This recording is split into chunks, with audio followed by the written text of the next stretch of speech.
All right, picture this. You're living in the 1500s. There are religious wars raging, plagues wiping people out, and just total political chaos. What do you do? Well, this one guy, Michel de Montaigne, did something pretty radical. Instead of looking outward, he turned inward. He started asking these huge questions about what it means to be human, and wow, his answers feel like they could have been written yesterday. And this question? This is the one that kicks everything off. See, Montaigne wasn't trying to create some perfect, grand philosophical system. Nope, he was trying to understand the most complicated and confusing subject he could find, himself. And his whole journey kind of forces us to start right there, by questioning all the stuff we just assume is true. So we're going to break his ideas down into 4 big themes. First, how we're always judging things we don't get. Then, how the stuff we call normal is actually kind of weird. After that, the wild, unpredictable power of our own minds. And finally, why true wisdom might just be about admitting you don't know much at all. Okay, first up. Montaigne was just blown away by how bad we are at judging things. I mean, think about it. We're constantly throwing out opinions on stuff we have zero real expertise in. Art, politics, other people's choices, you name it. He uses this fantastic analogy here. A horse has no idea what it's looking at when an athlete flexes. It just doesn't have the right tools to appreciate it. And for Montaigne, that's us all the time. We're the horse. We look at something and judge it without having the first clue about what it really takes to understand it. And you know where this flawed judgment gets really messy?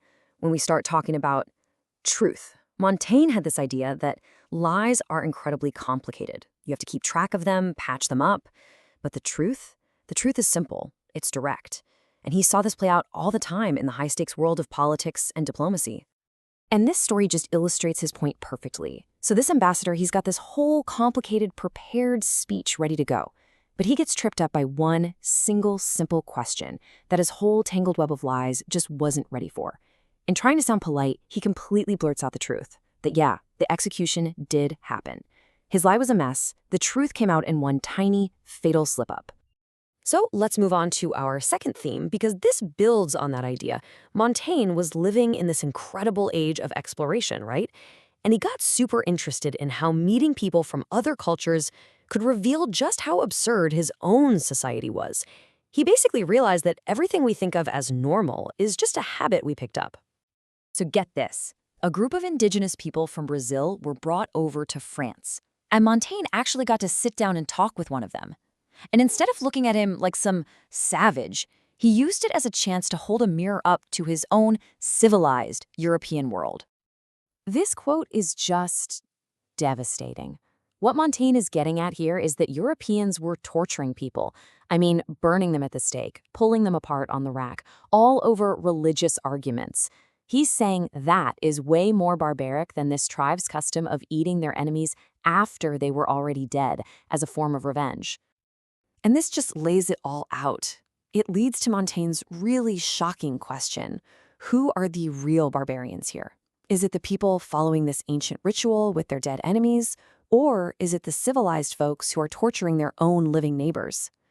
It is just a total brilliant flip of the script. And the critique didn't even stop there. Montaigne asked this guy what he found most surprising about France, and the answers he got cut right to the core of all the injustices that Europeans had just gotten used to, things they didn't even see anymore. I mean, just think about how deep that is.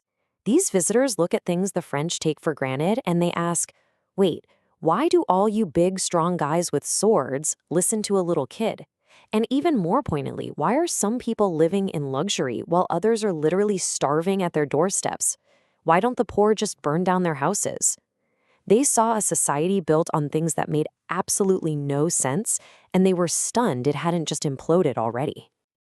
Okay, so we've looked at the outside world. Now, let's turn inward. Because Montaigne wasn't just skeptical about society, he was equally fascinated and totally bewildered by the inner workings of our own minds, especially the unbelievable power of our imagination.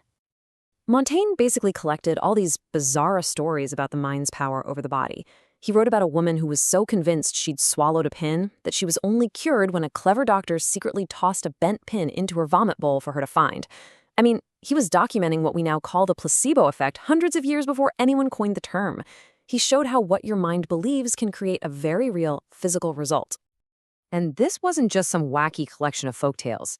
Montaigne points out that even the doctors back then knew this stuff. They understood that a patient's belief, their expectation, was a massive part of the cure. Sometimes it was even more powerful than the actual medicine. The mind, he figured, was the most powerful drugstore there is.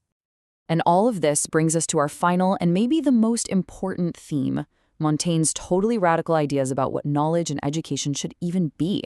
He was convinced that the way people were taught was just creating know-it-alls, not truly wise people.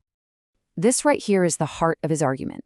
He believed you could have a head stuffed full of knowledge. You could memorize facts, you could quote philosophers all day, and still be a total fool.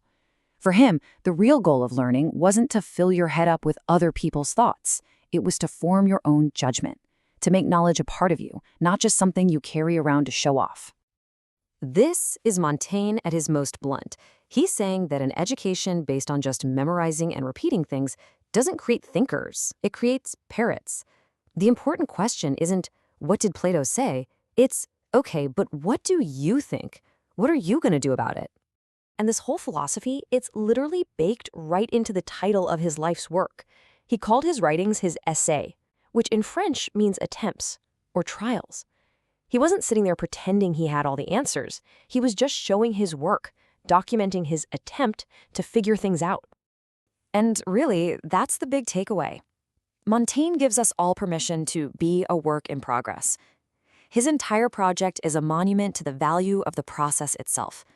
It's about the honest, messy, sometimes contradictory journey of trying to understand yourself, not about arriving at some perfect final answer. So that kind of leaves us with one final thought. In a world that's so obsessed with having all the answers, with being an expert, Montaigne's wisdom from over 400 years ago feels more needed than ever.